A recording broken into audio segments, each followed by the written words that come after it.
Oke, selamat malam pemirsa. Anda kembali menyaksikan program Dialog Nasional. Pada malam hari ini, kita akan membahas sebuah tragedi besar yang mengguncang dunia transportasi Indonesia, yaitu tragedi kecelakaan kereta di Bekasi Timur tahun 2026. Dan tragedi ini menjadi perhatian nasional karena bukan hanya menyebabkan korban jiwa dan kerugian material yang besar, tapi juga memunculkan banyak pertanyaan mengenai keselamatan transportasi publik, tanggung jawab perusahaan negara, sistem pengawasan, hingga transparansi laporan keuangan. Dan peristiwa ini tuh bermula dari tabrakan yang melibatkan kendaraan listrik, KRL, dan kereta jarak jauh Argo Bromo Anggrek. Dalam hitungan menit, situasi itu berubah menjadi bencana besar, dan puluhan korban mengalami luka berat. Sejumlah penumpang meninggal dunia, dan operasional perjalanan kereta terganggu selama berhari-hari. Namun, pemirsa, tragedi ini tuh hanya bisa dilihat sebagai kecelakaan biasa.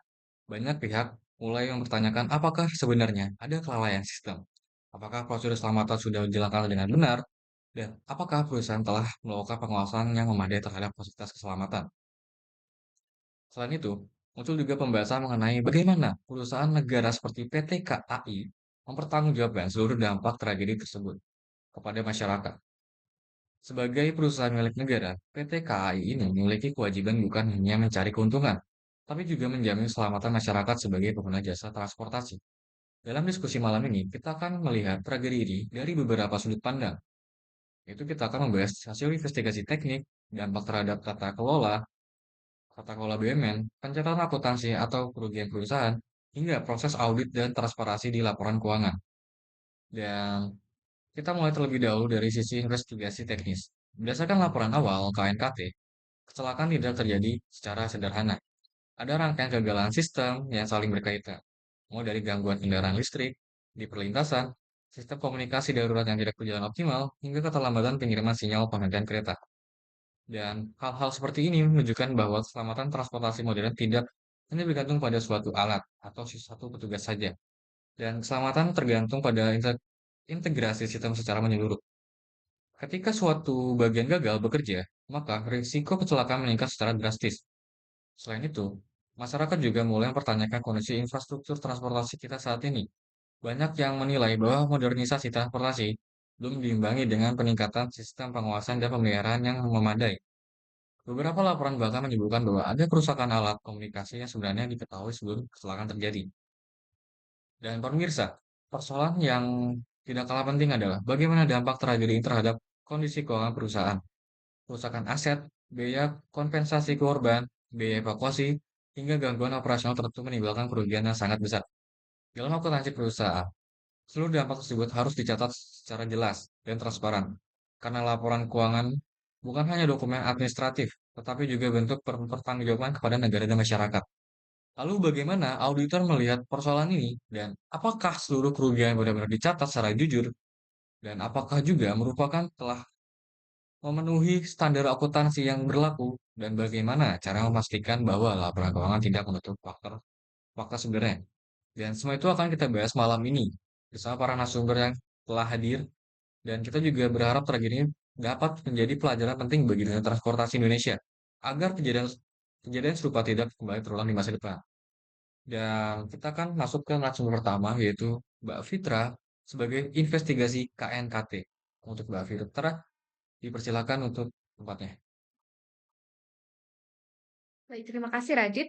Berdasarkan hasil investigasi sementara yang dilakukan oleh KNKT, kecelakaan di Bekasi Timur merupakan kecelakaan yang melibatkan beberapa faktor sekaligus. Jadi, peristiwa ini tuh bukan disebabkan oleh satu kesalahan tunggal, melainkan kombinasi antara kegagalan teknis, lemahnya komunikasi, dan kurangnya optimal sistem pengamanan jalur. Kronologi awal itu dimulai ketika sebuah kendaraan listrik mengalami gangguan baterai saat melintas di perlintasan rel. Kendaraan tersebut berhenti tepat di tengah jalur kereta. Pengemudi sempat mencoba menyalakan kendali kendaraan, namun sistem pengujian elektronik mengalami error sehingga pintu tidak dapat terbuka secara normal. Beberapa detik kemudian, KRL yang sedang melaju dari arah Jakarta tidak memiliki cukup waktu untuk melakukan pengereman total. Akibatnya, tabrakan pertama tidak dapat dihindari. Setelah tabrakan pertama terjadi, KRL berhenti di jalur aktif dalam kondisi rusak. Nah, disinilah masalah kedua itu mulai muncul. Sistem komunikasi darurat yang seharusnya segera mengirim perintah penghentian total kepada kereta lain ternyata tidak bekerja secara maksimal. Kereta Agro Bromo Anggrek yang berada di jalur belakang hanya menerima sinyal peringatan biasa. Masinis tidak memperoleh informasi bahwa jalur di depannya sudah tertutup oleh rangkaian KRL yang berhenti. Karena jarak sudah terlalu dekat dan kecepatan kereta masih tinggi, tabrakan kedua akhirnya terjadi. Nah, tabrakan kedua inilah yang menyebabkan dampak korban jauh lebih besar. Dalam investigasi kami ditemukan beberapa masalah serius. Pertama, repeater radio di area tersebut ternyata sudah mengalami gangguan sejak beberapa hari sebelumnya. Kedua, sensor pada perlintasan yang tidak dirancang secara optimal untuk mendeteksi kendaraan listrik yang menggunakan sistem baterai tertentu. Kemudian yang ketiga, ada sistem ATP atau Automatic Train Protection diketahui sedang berada dalam mode gangguan. Hal ini membuat proses pengereman otomatis tidak bekerja seefektif kondisi normal. Nah, selain itu, pencahayaan di sekitar jalur juga tidak memenuhi standar keselamatan malam hari. Situasi ini memperburuk kemampuan visual masinis ketika mencoba melihat kondisi rel di depan. Kami juga menemukan adanya persoalan dalam koordinasi antar petugas operasional. Informasi mengenai jalur yang terganggu tidak segera diteruskan secara lengkap kepada seluruh pihak terkait. Dalam dunia transportasi rel, keterlambatan informasi beberapa detik saja bisa menjadi faktor yang sangat fatal. Baik pemirsa, investigasi kecelakaan kereta tidak hanya melihat siapa yang salah. Investigasi juga bertujuan menemukan akar masalah sistem agar kecelakaan serupa tidak terulang lagi. Dalam kasus ini, kami melihat adanya kelemahan dalam budaya keselamatan, pemeliharaan beberapa alat penting tidak dilakukan secara maksimal. Padahal alat-alat tersebut itu memiliki peran vital dalam mencegah kecelakaan. Kami juga menyoroti pentingnya evaluasi terhadap perkembangan kendaraan listrik di Indonesia. Infrastruktur transportasi harus mulai menyesuaikan diri dengan perubahan teknologi kendaraan modern. Dari sisi kerugian, dampaknya sangat besar. Beberapa gerbong mengalami kerusakan berat, tidak dapat digunakan kembali. Jarum rel mengalami kerusakan struktural. Sistem persinyalan harus diperbaiki total di beberapa titik. Tidak hanya itu, gangguan operasional juga menyebabkan banyak perjalanan dibatalkan. Ribuan penumpang terlambat sampai tujuan, aktivitas ekonomi di sekitar jalur ikut terganggu. Kamu memperkirakan total kerugian material mencapai ratusan miliar rupiah. Tetapi tentu saja kerugian terbesar adalah hilangnya nyawa manusia. KNKT kemudian memberikan beberapa rekomendasi penting. Pertama, seluruh sistem komunikasi darurat harus dimodernisasi menggunakan teknologi yang lebih cepat dan terintegrasi. Kedua, pemeliharaan alat keselamatan harus menjadi prioritas utama dan tidak boleh ditunda hanya karena alasan efisiensi anggaran. Ketiga, perlu dilakukan evaluasi terhadap sistem deteksi kendaraan di perlintasan agar dapat menyesuaikan dengan perkembangan kendaraan listrik. Keempat, pelatihan darurat bagi petugas operasional harus diperkuat agar respon terhadap situasi krisis bisa lebih cepat. Kemudian yang kelima, perusahaan harus meningkatkan transparansi laporan keselamatan kepada publik. Kami percaya bahwa tragedi ini harus menjadi momentum pembelajaran nasional. Keselamatan transportasi tidak boleh dipandang sebagai beban biaya, tetapi sebagai investasi utama dalam pelayanan publik. Baik pemirsa, berikut adalah narasi dari pelaut saya, dan selanjutnya akan dilanjutkan oleh Saudara Nurfi. Terima kasih Fitra. Pemirsa, kalau kita melihat tragedi Bekasi Timur dari sudut pandang kebijakan publik dan tata kelola BUMN, maka ada satu pertanyaan besar yang harus dijawab, yaitu apakah keselamatan benar-benar ditempatkan sebagai prioritas utama dalam operasional perusahaan negara? PT KAI sebagai BUMN memiliki posisi yang unik. Di satu sisi, perusahaan itu harus menjaga kinerja keuangan dan efisiensi operasional. Namun, di sisi lain, perusahaan juga memegang tanggung jawab pelayanan publik. Permasalahan sering muncul ketika target efisiensi mulai berbenturan dengan kebutuhan keselamatan. Dalam banyak kasus, pemeliharaan alat keselamatan dianggap sebagai biaya tambahan yang bisa ditunda. Nah, padahal justru disitulah letak risiko terbesar. Dalam tragedi ini, kita melihat adanya indikasi bahwa beberapa perangkat keselamatan itu sebenarnya sudah mengalami gangguan sebelum kecelakaan terjadi. Jika benar demikian, maka persoalannya itu bukan hanya teknis, tetapi juga persoalan kebijakan manajemen. Budaya keselamatan harus dimulai dari tingkat pimpinan tertinggi perusahaan. Direksi harus memastikan bahwa setiap potensi risiko ditangani dengan cepat. BUMN tidak boleh hanya fokus pada laba tahunan, karena ketika kecelakaan besar terjadi, kerugian reputasi yang muncul bisa jauh lebih besar daripada penghematan biaya yang sebelumnya dilakukan. Kepercayaan masyarakat adalah aset yang sangat penting. Ketika masyarakat merasa tidak aman menggunakan transportasi publik, maka dampaknya itu akan meluas ke berbagai sektor. Selain itu, tragedi ini juga memperlihatkan pentingnya transparansi informasi. Dalam era digital saat ini, masyarakat menuntut penjelasan yang cepat dan terbuka. Perusahaan harus mampu menjelaskan apa yang terjadi, apa langkah yang dilakukan, dan bagaimana proses pemulihan berjalan. Jika perusahaan lambat memberikan informasi, maka ruang publik akan dipenuhi spekulasi dan ketidakpercayaan. Dari sisi kebijakan, saya melihat perlunya reformasi besar dalam sistem pengawasan keselamatan BUMN transportasi. Pertama, perlu ada standar minimal anggaran keselamatan yang tidak boleh dikurangi. Kedua, indikator keselamatan itu harus dimasukkan ke dalam penilaian kinerja direksi. Ketiga, perlu ada sistem pelaporan risiko internal yang lebih kuat agar kerusakan alat dapat segera ditindaklanjuti. Dan keempat, pemerintah harus memperkuat pengawasan independen terhadap transportasi publik. Kelima, perusahaan perlu meningkatkan keterlibatan masyarakat dalam evaluasi pelayanan. Dan selain itu, perusahaan juga memiliki tanggung jawab sosial kepada korban dan keluarga korban.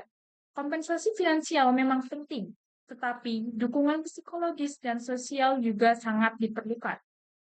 Masyarakat perlu melihat bahwa perusahaan benar-benar hadir dalam proses pemulihan, bukan hanya sekedar memberikan pernyataan formal. Kita juga perlu memahami bahwa tragedi seperti ini dapat mempengaruhi citra BUMN secara keseluruhan. Karena itu, penyelesaiannya harus dilakukan secara serius dan profesional. Dalam jangka panjang, tragedi ini harus menjadi bahan evaluasi nasional mengenai sistem transportasi Indonesia saat ini. Modernisasi infrastruktur harus diimbangi dengan modernisasi budaya kerja, sistem pengawasan, dan manajemen risiko. Kalau tidak, maka teknologi modern justru bisa menciptakan risiko baru yang lebih kompleks. Pemirsa, saya percaya bahwa publik sebenarnya bisa memaafkan kesalahan, tetapi publik sulit menerima ketidakjujuran dan kurangnya tanggung jawab. Karena itu, keterbukaan, evaluasi, dan reformasi adalah langkah yang paling penting setelah tragedi seperti ini terjadi. Berikut merupakan statement dari saya. Terima kasih. Baik, dilanjut oleh saya Dini sebagai Direktur Keuangan PT KAI. Nah, dari sisi keuangan, perusahaan tragedi Bekasi Timur memberikan dampak yang sangat besar. Dalam akuntansi, seluruh kejadian seperti ini harus dicatat secara sistematis dan transparan. Langkah pertama yang dilakukan perusahaan adalah membuat klasifikasi khusus untuk seluruh transaksi terkait kecelakaan. Biaya yang muncul tidak hanya berupa kerusakan fisik aset, tetapi juga mencakup biaya evakuasi, kompensasi korban, perbaikan jalur, pengembalian tiket, hingga biaya pemulihan operasional. Dalam pencatatan akuntansi, kami harus memastikan bahwa seluruh transaksi dapat dibuktikan dan sesuai dengan standar akuntansi yang berlaku. Misalnya, ketika sebuah gerbong dinyatakan rusak total dan tidak dapat digunakan lagi, maka aset tersebut harus dihapus dari daftar aset perusahaan. Nilai buku aset kemudian dicatat sebagai kerugian perusahaan. Selain itu, perusahaan juga harus membentuk provisi untuk kewajiban kompensasi kepada korban. Hal ini penting karena perusahaan memiliki tanggung jawab hukum dan sosial atas dampak kecelakaan. Pemirsa, banyak masyarakat menganggap bahwa akuntansi hanya soal angka, padahal sebenarnya akuntansi adalah bentuk pertanggungjawaban perusahaan kepada publik. Melalui laporan keuangan, masyarakat dapat melihat bagaimana perusahaan mengelola kerugian dan menjalankan kewajibannya. Tragedi ini menyebabkan tekanan besar terhadap kondisi keuangan perusahaan. Pendapatan menurun akibat pembatalan perjalanan, sementara biaya operasional meningkat karena proses pemulihan. Perusahaan juga harus mengalokasikan dana besar untuk memperbaiki infrastruktur dan meningkatkan sistem keselamatan. Dalam kondisi seperti ini, prinsip kehati-hatian menjadi sangat penting. Perusahaan tidak boleh mengecilkan estimasi kerugian hanya untuk menjaga citra laporan keuangan. Semua angka harus disusun berdasarkan data yang dapat dipertanggungjawabkan. Selain itu, kami juga harus bekerja sama dengan auditor eksternal untuk memastikan transparansi proses pelaporan. Laporan keuangan yang jujur mungkin terlihat buruk dalam jangka pendek, tetapi justru dapat membangun kepercayaan jangka panjang. Dalam proses pencatatan, ada beberapa tantangan utama. Yang pertama, menentukan mana biaya operasional biasa dan mana kerugian luar biasa. Kedua, menentukan estimasi kewajiban yang masih mungkin berubah seiring perkembangan investigasi. Yang ketiga, memastikan seluruh unit perusahaan memberikan data yang konsisten. Kami juga harus mempertimbangkan kemungkinan klaim asuransi dan bantuan pemerintah. Seluruh proses ini membutuhkan koordinasi yang sangat detail. Namun, yang paling penting adalah memastikan bahwa perusahaan tetap menjalankan tanggung jawab kepada korban. Bagi kami, pemulihan kepercayaan publik jauh lebih penting daripada sekedar menjaga angka keuntungan. Karena pada akhirnya, transportasi publik dibangun atas dasar kepercayaan masyarakat. Jika kepercayaan itu hilang, maka perusahaan akan menghadapi tantangan yang jauh lebih besar. Tragedi ini menjadi pengingat bahwa keselamatan dan transparansi harus berjalan bersama. Perusahaan tidak boleh menunggu kecelakaan besar untuk memulai memperbaiki sistem. Investasi pada keselamatan harus dipandang sebagai kebutuhan utama, bukan pengeluaran tambahan. Kami berharap proses evaluasi yang sedang berjalan dapat menghasilkan perbaikan nyata dalam sistem operasional dan tata kelola perusahaan. Selanjutnya, dilanjutkan dengan saya, Rahma Distiawati, sebagai auditor dan pengamat akuntansi. Nah, dalam situasi seperti tragedi di Bekasi Timur, peran audit menjadi sangat penting karena publik membutuhkan jaminan bahwa seluruh informasi keuangan yang disampaikan itu harus secara jujur. Auditor bertugas memeriksa apakah laporan perusahaan telah sesuai dengan standar akuntansi dan mencerminkan kondisi sebenarnya. Dalam kasus ini, ada beberapa standar penting yang digunakan. Pertama, yaitu PSAK 16 mengenai aset tetap. Kedua, PSAK 57 mengenai provisi dan kewajiban kontingensi. Ketiga, PSAK 1 mengenai penyajian laporan keuangan. Auditor harus memastikan bahwa seluruh aset yang rusak telah dinilai secara benar. Jika sebuah kereta tidak dapat digunakan kembali, maka perusahaan harus menghapus aset tersebut dari pembukuan. Kami juga memeriksa bagaimana perusahaan menghitung nilai kerugian dan estimasi biaya pemulihan. Selain itu, auditor akan mengevaluasi apakah perusahaan telah mencatat kewajiban kompensasi korban secara memadai. Dalam proses audit, bukti menjadi hal yang sangat penting. Setiap angka harus didukung dokumen, laporan teknis, dan bukti yang jelas. Kami juga melakukan pemeriksaan terhadap catatan atas laporan keuangan atau CALK. Dalam CALK, perusahaan harus menjelaskan kronologi kejadian, dampak terhadap operasional, dan risiko yang masih mungkin terjadi. Transparansi dalam CALK sangat penting karena dapat membantu masyarakat dalam memahami kondisi perusahaan secara lebih lengkap.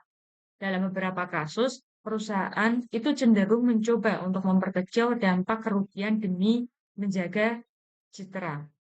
Namun, sebagai auditor independen harus tetap objektif. Jika ditemukan adanya informasi material yang tidak diungkapkan secara benar, auditor harus dapat memberikan opini yang kurang baik. Opini auditor itu mempengaruhi tingkat kepercayaan investor, pemerintah, dan masyarakat. Nah, karena itu, integritas auditor itu harus dijaga. Audit bukan sekedar prosedur, melainkan juga bagian dari pengawasan publik. Melalui audit, masyarakat diharapkan dapat mengetahui apakah perusahaan itu benar-benar bertanggung jawab atas kejadian yang terjadi atau tidak. Dalam tragedi seperti ini, akuntabilitas moral itu juga menjadi hal yang tidak kalah penting. Perusahaan tidak cukup hanya memberikan angka kerugian saja, tetapi juga menunjukkan komitmen nyata terhadap perbaikan sistem yang ada. Saya melihat bahwa tragedi di Bekasi Timur ini harus menjadi momentum reformasi dalam budaya pelaporan dan pengawasan. Perusahaan itu harus membangun sistem manajemen risiko yang lebih kuat. Setiap potensi bahaya itu harus dicatat, dipantau, dan ditindaklanjuti sebelum berkembang menjadi kecelakaan besar. Selain itu, perusahaan juga perlu meningkatkan keterbukaan kepada publik. Ketika perusahaan jujur terhadap suatu masalah, maka publik itu cenderung lebih percaya. Sebaliknya, ketika perusahaan mencoba untuk menutupi informasi, maka krisis kepercayaan itu akan semakin besar. Nah, dalam dunia modern, transparansi bukan lagi menjadi pilihan, tetapi suatu kebutuhan.